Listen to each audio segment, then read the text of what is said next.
Hey, good afternoon, everybody. Tom Stewart here. I'm with Liz Trotter and Matt Ricketts. This is Smart Business Moves. This is the last week of the month, right? We're like almost to the halfway point for the year. Yep, we are days away from the last 2 more days in the month. This is the 27th week of the year, people. It is the halfway mark. 26. Yeah, Isn't this the 27th week of the year? crazy. Really? So- I have it marked as the 26th week of the year. I don't know. I'll double check. But how many? Well, we can ask Siri in a minute. But I'm pretty sure this is the 27th week because it only makes sense because the 27th week starts the third quarter, and the third quarter starts on Friday, right? Thursday or Friday. Yeah, but next week is the first day of the third quarter. This is the last week of this half, which would be 26 weeks. Right. Well, you guys go ahead and talk while I'm going to Hey, talk. Linda. Hey, Denise. Hey, Linda. Missed you today. It's been a long time since you haven't been in Monday Check-In. We wore you out, huh? You finally got home. She was in Vegas with us last week, and she had some trouble getting out of Vegas. So tell us about that. How did you guys do in Vegas last week? and we had a great time. Yeah, we had a great time. It was a lot of work. Everybody was exhausted. At least I think Denise was one of the people that was like, I'm really nervous. If this was only 3 days and you said foundations is more intense, how am I going to handle it? It was pretty intense. I worked them very, very hard. And you know how hard I can stick to a schedule, Tom. Mm-hmm. I only scheduled 2 breaks a day. Oh, So, I'm already out. Yeah, no bathroom, no diapers. yeah, it was a busy week. But we had a lot of fun, too. It was a great time. Everybody had a lot of good takeaways. And I think, so one of the things I know that people always struggle with is how to set the big goals, how to chunk them down into smaller goals, how to turn those goals into action steps, and how to actually grind out the work toward the real goal so that you actually meet the goal. A lot of times people are like, I can set the goal or I can stay busy doing stuff, but I don't know how to set the goal and then do the things that will actually get me to that goal. You know, there's like this weird. So I'm very project oriented in the way I think. Do you break it into like we're gonna do 3 projects this month, or like because you can only get so much done. Otherwise, your efforts are diluted. So how do you teach people how to do that? So we use 2 strategies. We combine them. So one is the strategy from traction, and then the other is a strategy from the 4 disciplines of execution. So I find that people either struggle in one area or the other, either in setting the goals and knowing what they need to do, or in implementing those goals. So we teach both together. Here's how you set them. Okay, let's set them. And then we set them for the year, and then we break that down for the quarters, and then we break the quarters down for the month. And then the activities are, what are the activities that you're doing weekly to get you to that monthly goal? So we measure it every week toward your monthly goal, toward your quarterly goal, toward your annual goal. Awesome. Makes sense. Yeah. So it's hard when people first start because, people aren't used to thinking in terms of, like you said, projects, or what they call in our version WIGs, wildly important goals. They're not used to thinking. They're used to either thinking that way, or I've got to do this, and I've got to do this, and I've got to do this. The goals get in the way of the stuff that you think that you need to do. Yes. Yeah, the whirlwind. We call that the whirlwind, the stuff that you have to do every day. They're like, I can't. I have to, my so-and-so's car broke down, and my vacuum cleaner needed new filters, and I had 2 customers cancel, and I had an employee call out in the morning. I couldn't do anything else. Sorry, you have to. If you don't, then you won't. Mm-hmm. Makes sense. So our big thing that we that we focused on, two big points that we focused on over the course of those 3 days.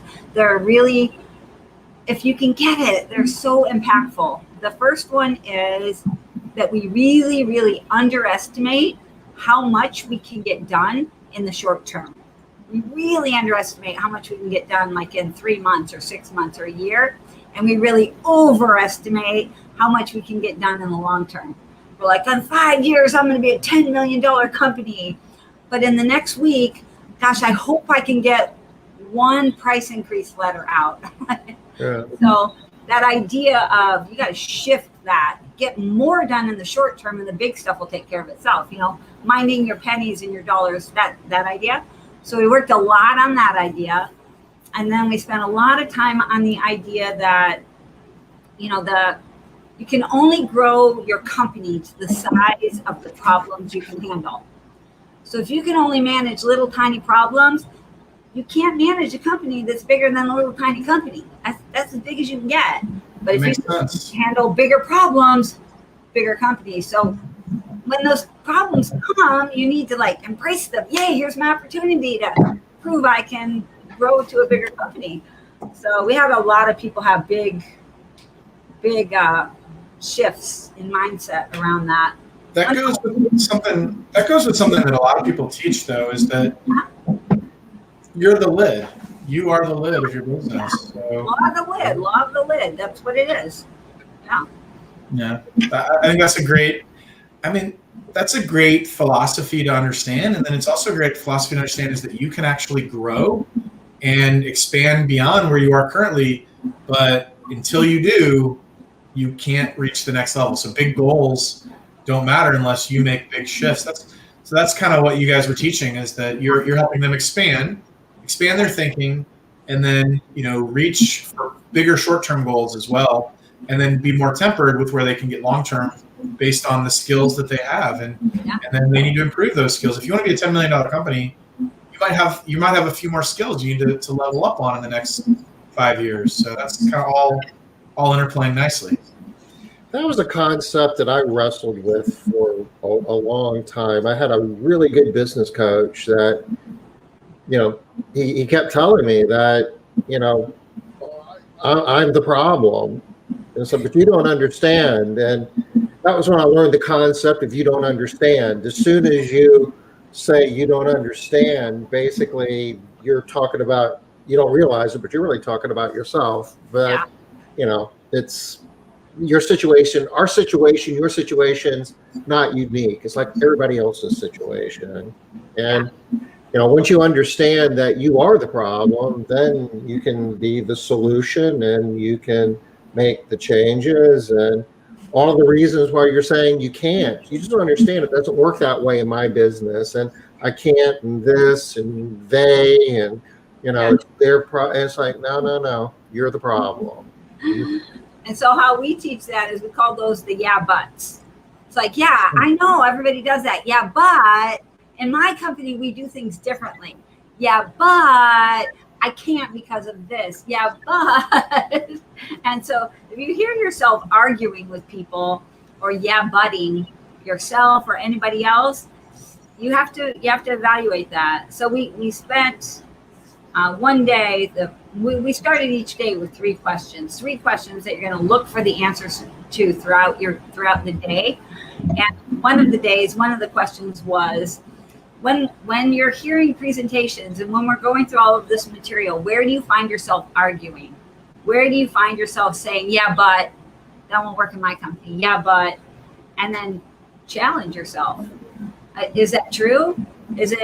Are you really doing things so amazingly well and better that it doesn't apply to you? Or will it not work because you're not doing things in the most optimum way? And you just want to keep doing it that way. So that's awesome.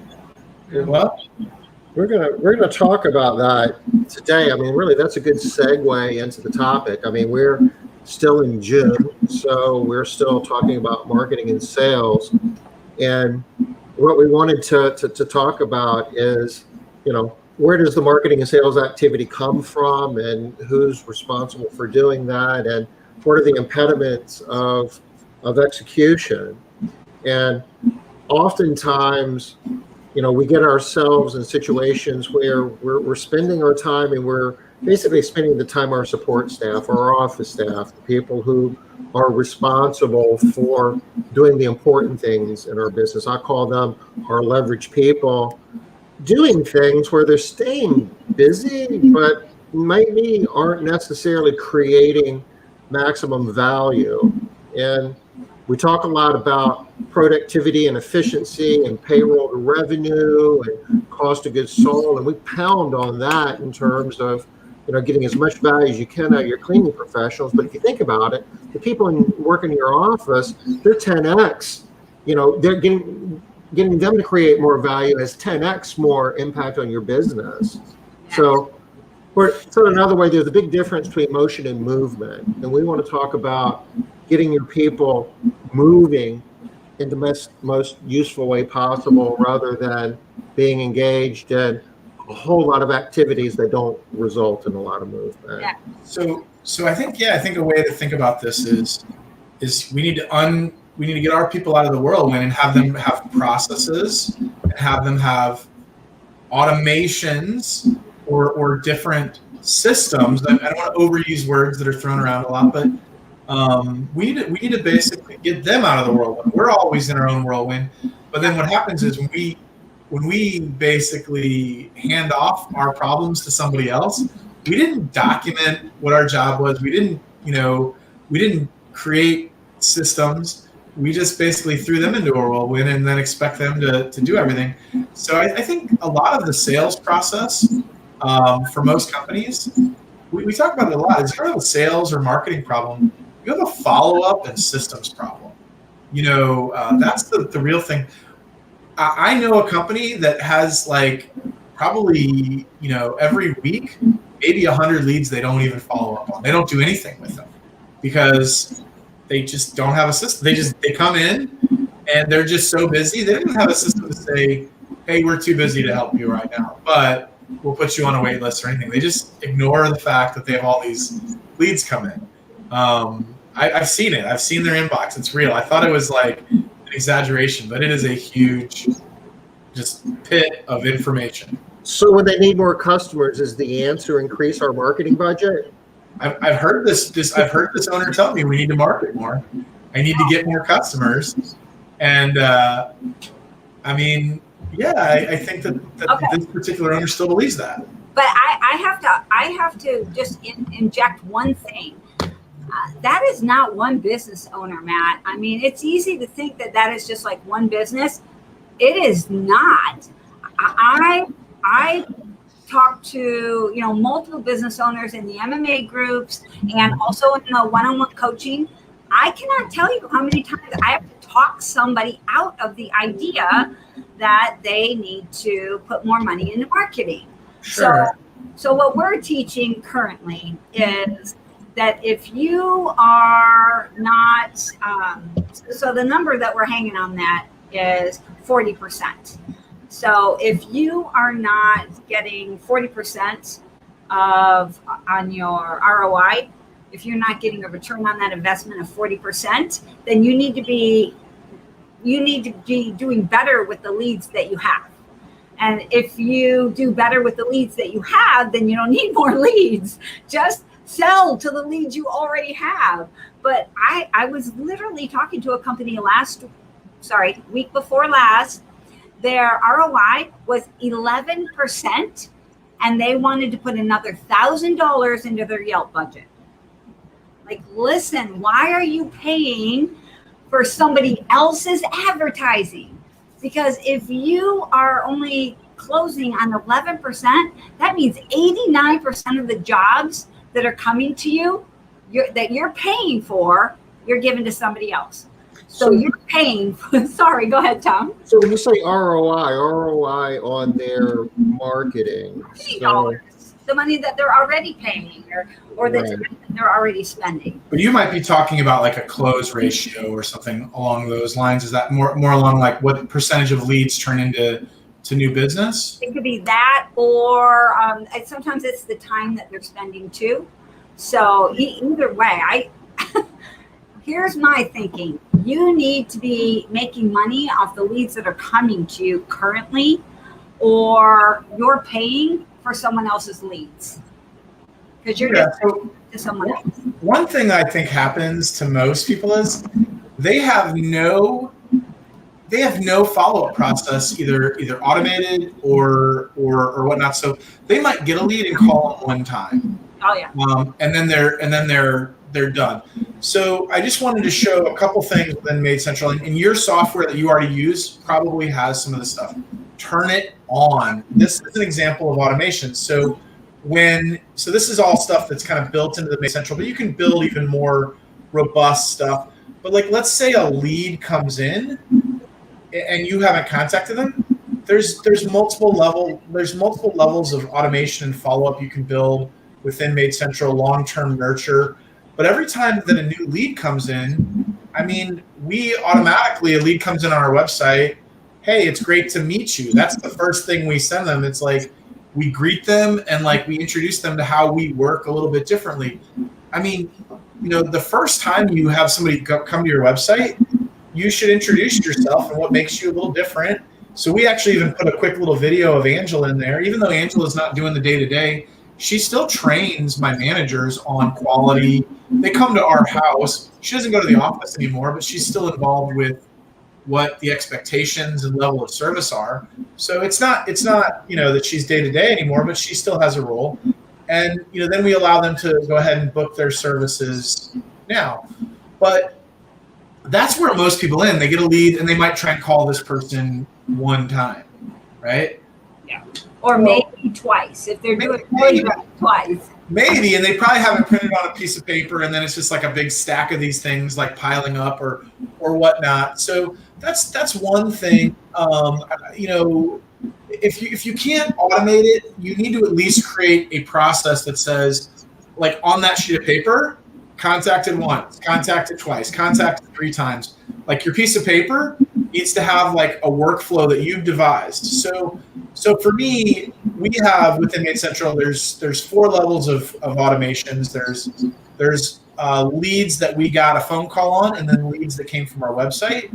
And then there's leads that we quoted over the phone and leads that we quotes that we quoted over the internet, some of that we gave a price to that they got it off our website, and then people that we quoted over the phone. So we'll have a slightly different follow-up process for every one of those people.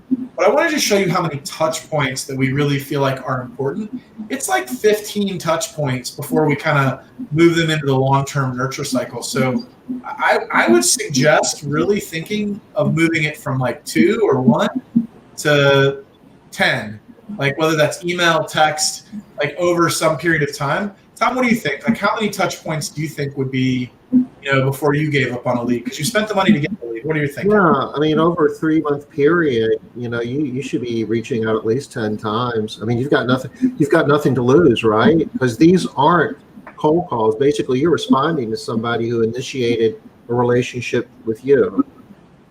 Yeah. So just to think here, they've already gotten an email from us, from the system. So then we're going to try and text them. Then we're going to wait a day and try and call them.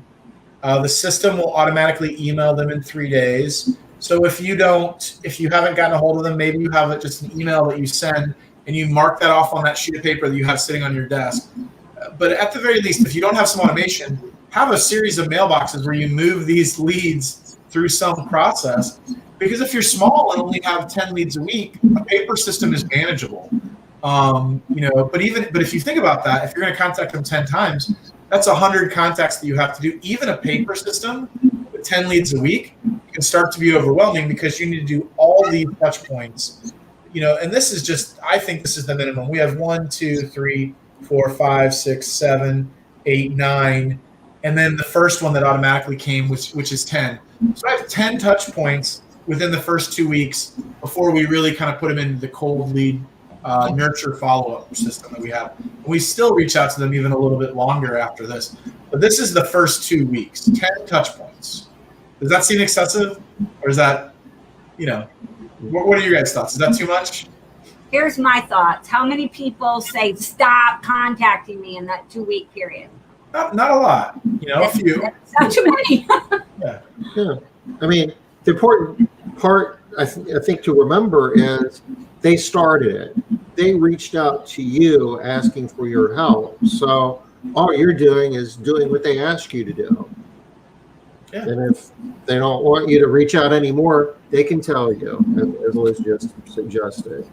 Yeah, and so even things that don't even seem like that are like, we talk about like the technology we use to clean on after a few days, like why that's important and how that delivers a better service. So we even try different messages and see what resonates. Surprisingly, this one where we talk about like this hypochlorous disinfection process and how it's safe, and then we talk about like the technology that makes their service better. This email gets a lot of replies. I thought it was going to be a dud, but this email that talks about like our iPhone app and about how our teams check in and that they have a customer portal and a customer survey, this resonates with people. And a lot of people are like, oh, I mean, a lot of our users are younger now. A lot of our customers are younger now, younger than me. Like when I started, all my customers were older than me. I was probably 27 when I started my business, and all my customers were older. Now, I have customers that are quite a bit younger than me. So, I've been doing this long enough that it's shifted a bit. So anyway, this technology one really resonates with people. I like that one. I would love to see that too, Matt. I see why it would resonate. That's great. Yeah. So, campaigns, is one thing. And then even if you don't have some automation built out, you should have a way to go after maybe old customers that are no longer with you anymore. You should be able to search your CRM and find customers that maybe haven't had a job with you in a certain period of time with, 0 pending jobs. And you could search for customers that were just house cleaning and that maybe had recurring frequency, but no longer are with you. And then create a list and market to them. Your current CRM should have the ability to find customers that you are no longer servicing, right? And you should be emailing those customers, trying to win them back. That's at the very minimum. You've already got this huge list. Even the best company is going to churn over 30 to 40% of their customers every single year. If they maintain a churn rate of 3% a month, right, which is considered pretty good in the industry, 3%. So if you have 100 customers and you lose 3 a month, that means that you're going to lose 36 customers a year, and you've got to replace those 36 customers. Well, some number of those are going to want to come back. You should be marketing to those customers and creating lists and creating offers that are specific to those customers. And your CRM that you're currently using should be able to give you that data. I think that's a bare minimum that you should be doing. You should also be looking at every customer that booked, and your CRM should be able to tell you this, is customers that have had jobs but that only booked a first-time job with you, but didn't book recurring service. That's a huge opportunity. I'm not even selling one-time work right now, but we need to probably start reselling one-time work. Because we're starting to be not as labor constrained. That's a whole other thing. Missouri's unemployment ended a couple weeks ago, and it's like the floodgates of employees are here. Now I've got to start selling again, but we got to get them all trained, right? But you should be mining your CRM for the leads you already have, the quotes you already have, the customers that you used to have, and the customers that have tried you but didn't buy from you permanently, right? That are not on your they tried, but I consider a buyer in our business somebody that is a recurring buyer, someone that's, on your recurring list and keeps doing business with you. So you can craft messages to those users specific to the fact that they've done business with you, but don't any longer. So, hey Matt, over here, you'll see that Denise posted a comment. Sure. And I wonder if I know I'd like to speak to it. This is a kind of a hotly debated topic. People talk about whether or not they should do one-times and how to manage them. What do you think about just not responding to them? Got to respond. You got to respond to a lead. And honestly, if you have the availability, one-times are an opportunity to turn into recurring work. I just charge significantly more. So my minimum for recurring work is $55 an hour.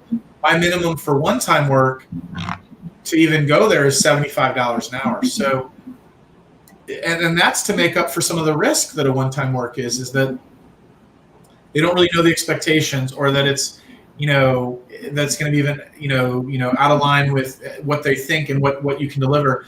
Another thing that I do is if they're asking for something with less than 48 hours notice, we go up to $100 an hour, and that really tries to weed out those really short term. I think those are the ones that have the most risk, is when they're like, I need this tomorrow. They weren't really planning very well, and all of a sudden, like, they need a cleaning, tomorrow. And if I have the availability, I'm open to it, but we have to make enough money to justify the risk that's associated with those one-time jobs. Yeah, in getting their credit card in advance, and situationally even charging them for the cleaning or for part of the cleaning at the time that they book it, just make sure they're firmly committed to it.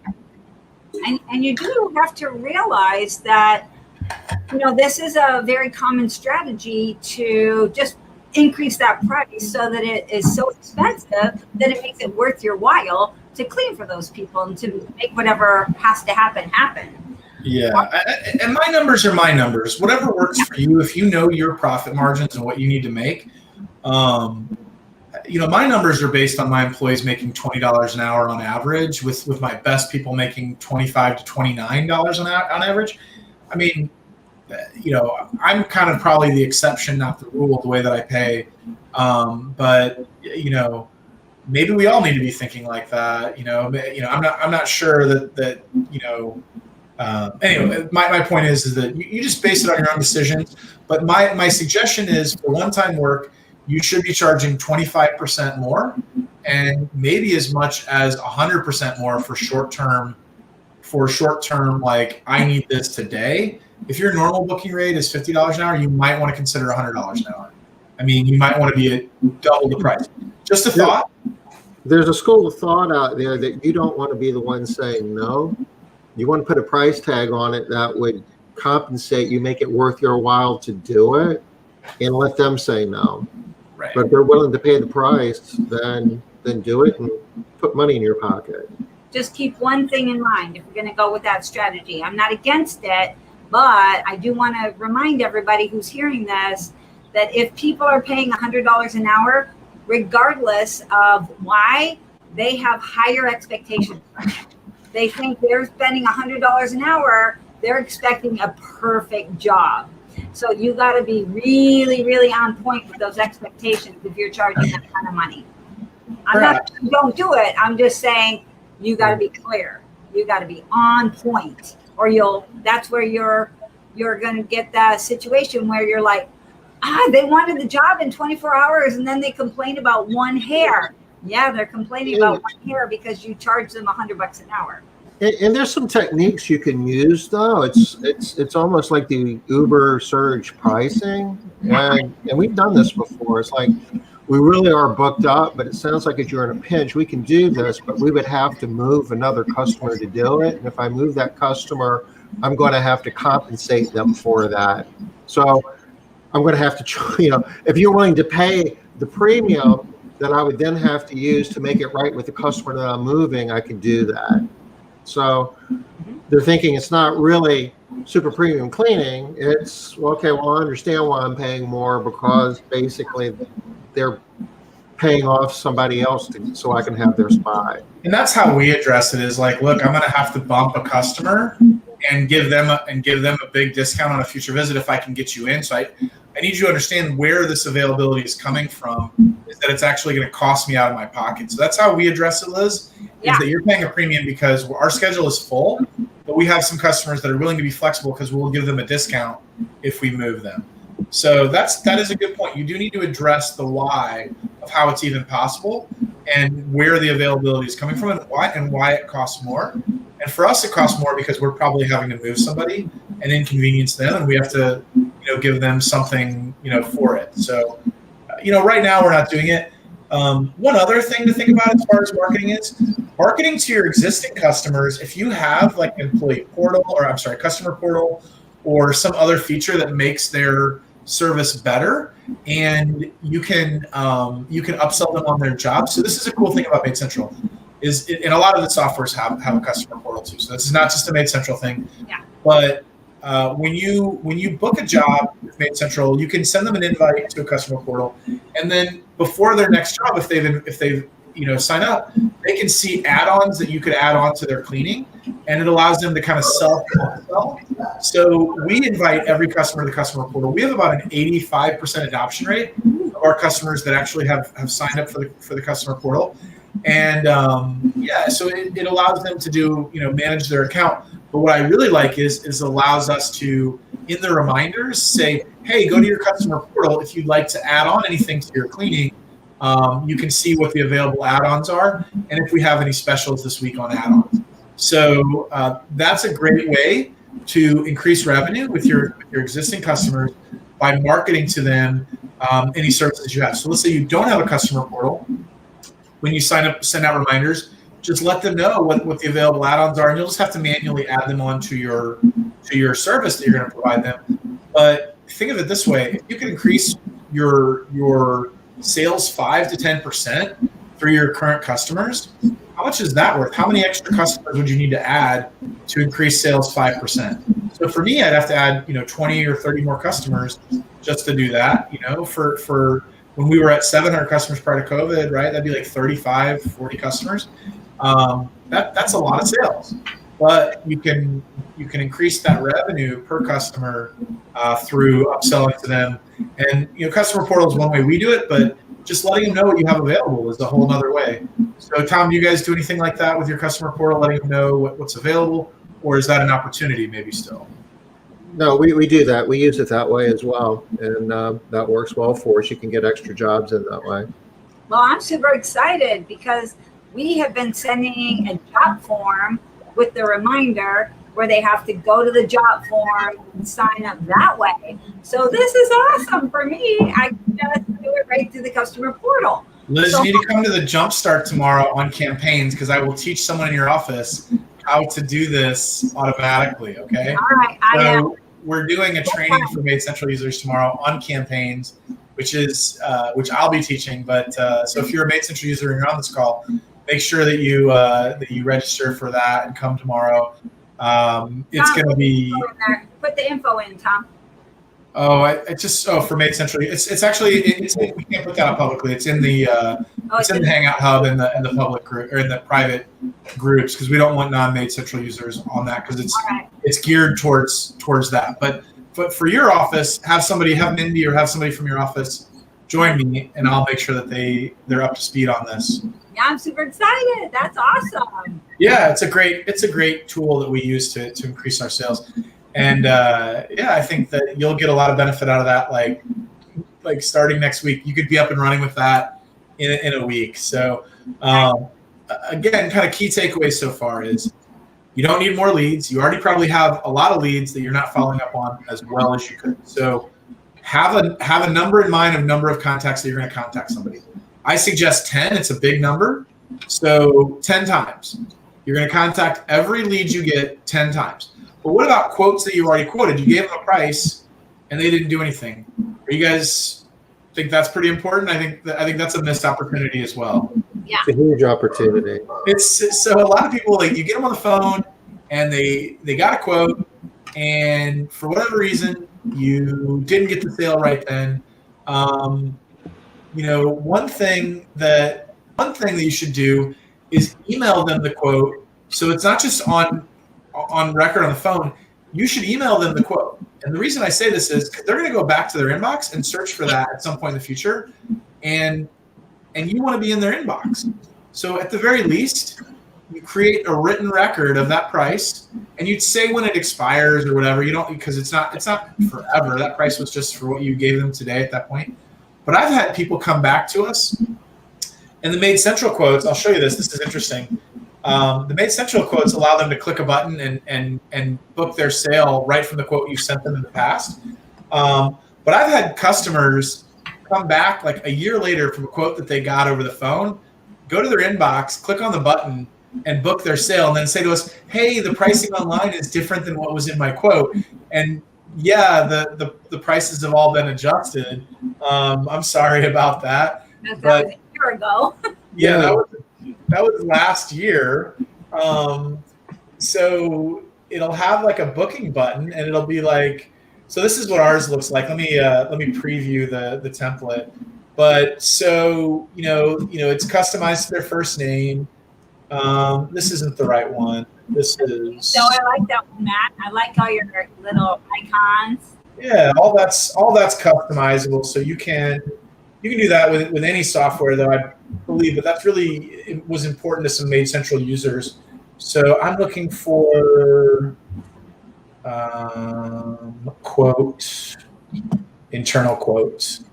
So you quoted them on the phone, and same kind of look, right? Yeah. But then it has all their pricing information, all these little hashtags is all things that Made Central or your software would fill out. And then they can just hit book now, and it'll actually recognize that this person filled it out, and it'll go to your website and they can finish booking online. Over half my bookings happen from our online portal, and I don't have data as to how many of them finish that we've already quoted first over the phone, and then they fill this out and book.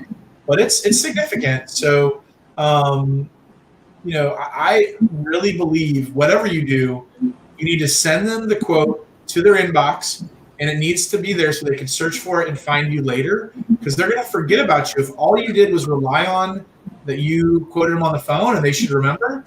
No way. You need to email them the quote, make it memorable. That way, when their husband or wife gets home later that night and they want to discuss it as a team, because a lot of these decisions are made as a team effort in family now.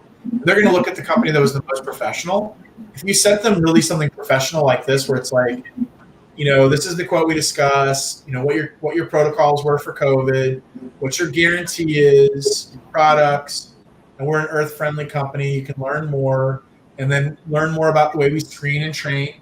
These are all questions that come up. They're basically FAQs, and we're solving those questions on the front end. So I highly recommend having FAQs that, like, real questions that people ask you drive what's on your quote form. So, whatever. That's kind of the first step. Now that you've given them a quote, if they don't book like right away, there's a whole series of other things that are going to be happening after that, right? Yeah, I think you should follow up with them for quite a bit too. So if somebody you got a phone quote to them, you're going to have a slightly different process, but you need to have follow up on them too. So we'll follow up with them the next day.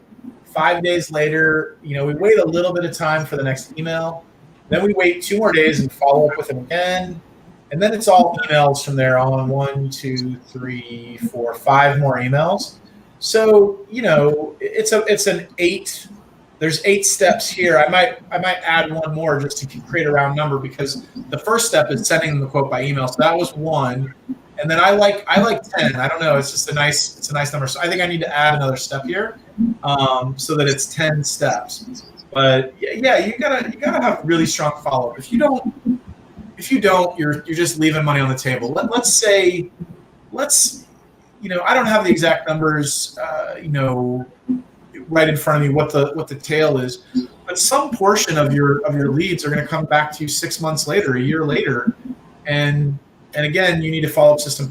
And then after this process is done, you should have a long-term strategy of emailing out something to your entire list on a regular cadence, of trying to re-engage those people and catch them at the right time.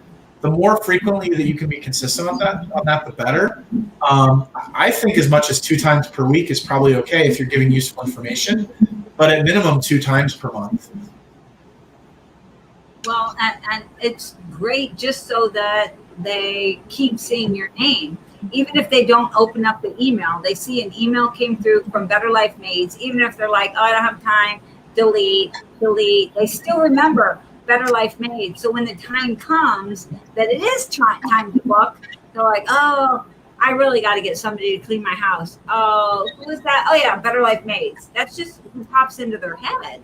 I mean, everybody knows that you just want to get your name out there, your branding out there in front of people as many times as you can, so that you're the one that's thought of. Yeah, more leads is great, but if you're just getting more leads and they're going into an inbox that's like a one and done, conversation with them, you're probably probably spending more money than you have to get the same results that if you were just to follow up and have a better follow-up process, you would have better results.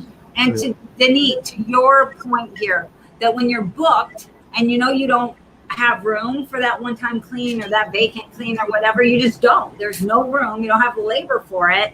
So I'm going to really push on you to at least respond. At least respond with, hey, we're really busy right now, whatever the reason is, and we would love to be able to get back to it, blah, blah, blah, blah, blah time. Keep them in your pipeline as part of your ecosystem. If you don't answer them at all, they're not even a potential customer of yours. Yeah, and you've actually hurt your brand, because next time they're at a party, they're going to be telling their friends, I called Denise's business because I really needed cleaning, and they never even responded to me. That's how they do. That's how they remember it too. Like, they're like, I mean, that's not just our industry. That is so common in the trades. When somebody's busy, the way that they express that is that they don't respond. But if they were just to simply text back or email back, or even just spend a moment to call and say, hey, I am so sorry, we are all booked. We even go a step further, and I actually refer 2 or 3 other companies that I network with in the area to try and solve their problem. And customers remember the fact that we were so kind and gracious as to give them the numbers to our competitors that we respect and trust and believe that we'll do a good job for them. Not everyone's going to go that far, but you know what? I have a relationship with Sharon Grammer here locally, and I don't know if she'd be watching, but dude, I know that she does a good job, and I don't feel bad if I don't get that customer and that customer needed service. I would rather give it to her than have them have a bad experience, right? So that's one. And there's a couple other people locally that I trust and like, and they do the same for me from time to time. Like, I don't expect it, but it's just part of the way that we do business, in that we are trying to be very helpful and solve their problem. Even if we can't make money off of it, I want to solve their problem, and I want them to remember us as the company that helps solve their problem, even if we didn't get the money off of it. So a little different philosophy. Not everyone's going to agree with that, but that's how we do it. And another piece of that is you remember, Matt, you used to use Net Promoter. So Net Promoter Score talks a lot about, you can have these people that are really all for you and they have all these great things to say. And then you have these people that are just neutral. They don't have anything bad or anything good to say. But then you can also have these people that actively say bad things about your company. And those are the worst people to have. You don't want to have these people that are out there actively saying bad things about your company. And if you don't respond to them, they will. My worst reviews that I have, I think I have either on Yelp or on Google. My worst reviews have all been because they couldn't get a hold of us for some reason. We didn't respond. We didn't get back to them. I know people are like, what? Friday at 7:00. Yeah, I know. And you're like, yeah, I know. That's the most stressful thing, because you want to set boundaries when you're small, and not jump on those grenades at Friday while your kids are at soccer and things like that. So I don't have a good answer for that, because I'm all about boundaries with work. Not always, but with my cleaning company, I have better boundaries than I do with etc. But that's because I have established processes and people to take care of things. And if I jump on a problem at 7:00 on a Friday, I'm stepping on somebody's toes in my office. But man, it is important. I don't have a good answer on that, because if you can, people want to be heard right away. Well, and there's another dimension to this as well. We were talking earlier about you get caught up in the whirlwind, and you really aren't doing the things that are important because you're dealing with the things that you perceive to be urgent. Yeah. A lot of that's really self-inflicted. So part of the secret to getting better sales is creating the bandwidth to do it. And creating the bandwidth to do it is using your time in a way, and your staff's time, your office staff's time, in a way that they're creating maximum value. And a lot of times we've got processes that are more complicated than they need to be. And there may be some marginal value in all the complexity that's created, but not enough marginal value to justify all the time and treasure that goes into supporting it. I've seen some really, really impressive and complex pay systems with all kinds of bonus programs and things that require tons of hours putting numbers into spreadsheets and building formulas and doing calculations. And the marginal value created from that is questionable. We look at all the time that it takes to do it, or credit card processing, invoicing. I mean, there's a lot of things that a lot of companies spend more time on than they need to. Let's hit on that payroll for a second, because I agree. Like I can think of examples of companies. And so how this plays into marketing and sales is if your back office staff is tied up in crazy, whirlwind things that you're having them do, they can't do stuff like this. So, right, like that's kind of why we bring that up is you need to streamline your office processes and clean that stuff up. And this is so incredibly underlooked of how much time your back office staff is doing repetitive tasks that perhaps if you had them automated through your software or through just eliminating some things that are just crazy. Like you've decided this thing that you're doing in payroll costs you 10 hours a week for your back office team to do. Is there a return on investment of that time? Liz talked about ROI on marketing spend. I mean, there's an ROI on your people's time, and if you can't justify that time, and it increases that much value on a multiple of 3 or 4. It can't be, okay, this thing costs $250 and it saves us $250. No, your back office people need to generate 3x their revenue to really justify. And I actually think it needs to be way higher. Tom said 10 earlier. Like the activities and the time that they're doing, you could argue that for every dollar of time that they do, it should generate $10, right? And yeah, if you can't justify that, then you need to really rethink some of those processes. So the point is, if you can find some of these activities, and they're not hard to find, and you can automate, you can simplify, you can eliminate, you create a lot more bandwidth to engage in activities where you're touching your stakeholders, basically clients, prospective clients, your team members, your workforce, your cleaning professionals. We talk about employee engagement. How much resource do we dedicate to staying in touch with our team members every week? And we probably spend more time on some administrative minutia. You probably have a list of that, as opposed to, investing that time. And part of it's comfortable too. Let's just get real. For a lot of us, it's really comfortable to kind of sink into a spreadsheet or sink into building. I've seen some CRM campaigns like, Active Campaign, Infusionsoft, or I guess Keep now, whatever, that look like plates of spaghetti. I mean, they're works of art. They're so complex. But at what point, if we'd have invested 20% of the effort in that and taken the other 80% and spent it on making phone calls to people, we would probably have more money in the bank. Agree. Let me give a good kind of example of this. You talked about payroll. People come up with there's a few things, but people talk about I have this way that someone gets paid and this way someone gets paid. Like I get $2 an extra hour for this and this and that. But their software doesn't track it. So at the end of the week, eliminate that stuff. Find ways to find pay for performance. We have on madecentral.com. There's a pay for performance guide. It has nothing to do with the software. It gives you some formulas and some spreadsheets that you can use to kind of manage maybe some different ways to think about payroll. That would be one example of something that's a free giveaway on madecentral.com. Scroll down right below the header, download the pay for performance guide.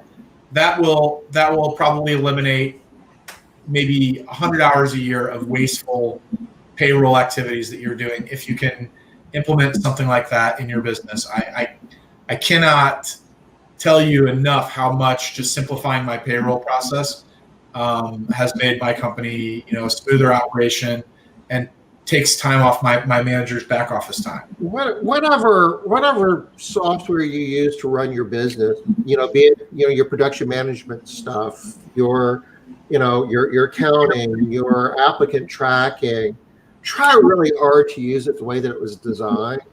I see people all the time saying, well, that really doesn't work in my business, so I have to do all this stuff on the side to make it work. Stop that. Use the software the way it's designed to be used. You can get things done in a fraction of the time. You can click a button and make all this administrative minutia go away and invest that time in building relationships with clients, prospective clients in your workforce. Yeah, and then you talked about credit card processing. I see people trying to save a little bit of money by doing, really, only taking checks and cash.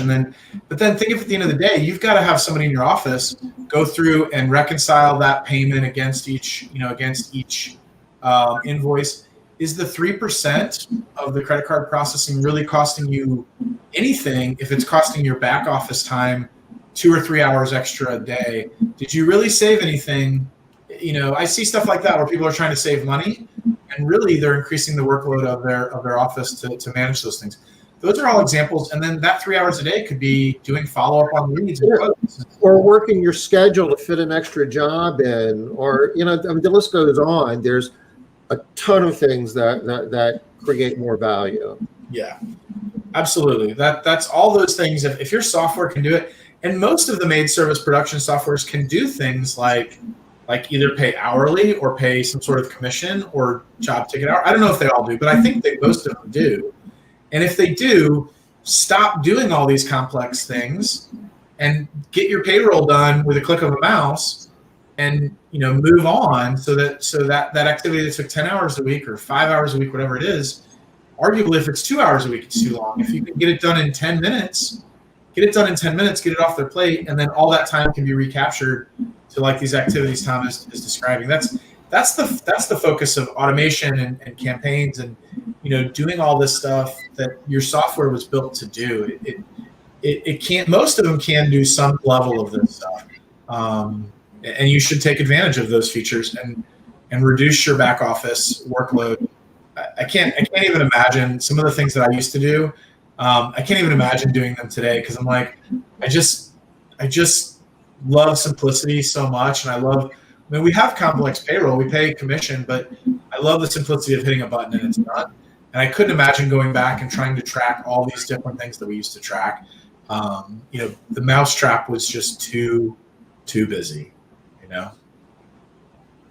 So we are approaching the top of the hour. What are we going to be doing Wednesday? We have an amazing guest, Dan Hirth of One Click SEO is going to be joining us. We're going to really dive into some strategies you can take for your business right now to improve your Google My Business, your Google Map Pack listing.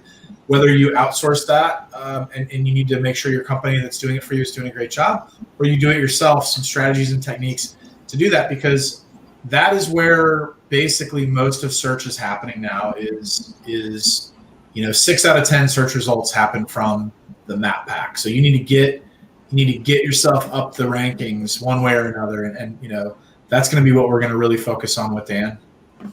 Yeah, they specialize in SEO for local home service providers. So we're in a sweet spot.